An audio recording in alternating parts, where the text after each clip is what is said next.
Shalom warga kerajaan sorga. Di pagi yang indah ini, Kingdom Daily Devotion berjudul Jangan Jadikan Sarang Penyamun.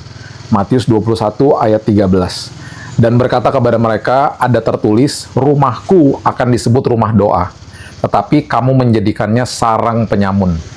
Nah, bait suci di Yerusalem pada zaman Yesus itu adalah pusat peribadatan orang Yahudi. Nah, selama Paskah, para peziarah itu datang dari seluruh penjuru untuk mempersembahkan korban. Untuk memfasilitasi hal-hal ini, para penukar uang dan pedagang membuka lapak di pelataran luar yang dikenal sebagai pelataran orang-orang yang non-Yahudi. Nah, apa yang seharusnya menjadi tempat kudus di mana para peziarah datang untuk berdoa, berubah menjadi pasar yang dipenuhi dengan perdagangan untuk kepentingan pribadi. Menurut hukum Musa, orang Israel itu diharuskan mempersembahkan korban binatang untuk dosa mereka ya. Nah, ucapan syukur juga, dan kemudian juga untuk penyembahan, prosesi penyembahan. Itu ada di Imamat 1-7. Ada semua penjelasannya di situ.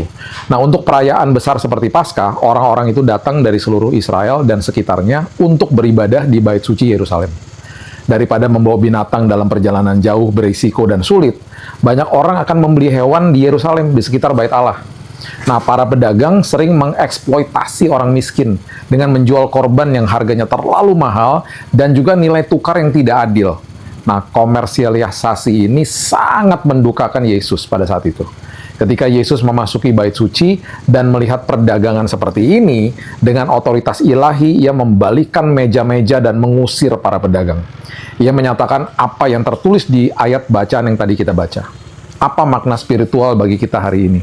Yesus mengungkapkan kemarahan yang kudus sebenarnya, bukan kemarahan yang egois. Kemarahannya adalah tentang melindungi yang suci dan membela yang lemah. Sebagai orang percaya, tubuh kita sekarang adalah bait Roh Kudus, 1 Korintus 6 ayat 19. Jangan jadikan hidup ini sarang penyamun. Artinya, hidup ini sudah tidak sesuai dengan tujuan mulia Tuhan. Penuh dengan korupsi, pikiran dan hati ya, penuh dengan kerakusan dan ketidakadilan. Hal-hal seperti ini akhirnya hidup kita menjadi sarang penyamun gitu loh ya. Kita patut membersihkan hidup kita dari semua perdagangan yang timbul di hati kita. Perdagangan berarti ada tawar-menawar dengan Tuhan, kita ikut Tuhan dengan kondisi dan lain sebagainya. Kita mau taat jika Tuhan menjawab keinginan kita terlebih dahulu misalnya ya. Itu semua adalah hal-hal yang sangat mengotori kehidupan kita. Kita mau ikut Tuhan jika kita merasa diuntungkan misalnya ya. Semua paradigma itu harus ditinggalkan dan membiarkan Tuhan yang bertahta atas hidup kita. Karena hidup ini adalah bait kudusnya Tuhan dan Dia berdiam di dalam hidup orang percaya. Jadikan ini doa kita hari ini dan selanjutnya. Selidikilah aku ya Tuhan, kenalah hatiku. Ujilah aku dan kenalah pikiran-pikiranku. Lihatlah apakah jalanku serong dan tuntunlah aku di jalan yang kekal. Mazmur 139 ayat 23-24. Mari kita terus sadar dan membersihkan hidup kita yang merupakan bait-Nya yang kudus. Mari kita berdoa.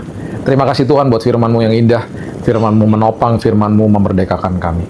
Kami percaya hari ini dan selanjutnya kami makin sadar bahwa kehidupan kami, tubuh kami adalah bait Roh Kudus. Itu sebabnya setiap hari kami tidak mau mengotori Tuhan kehidupan kami. Pikiran dan hati kami harus terus selaras dengan firman kebenaran-Mu.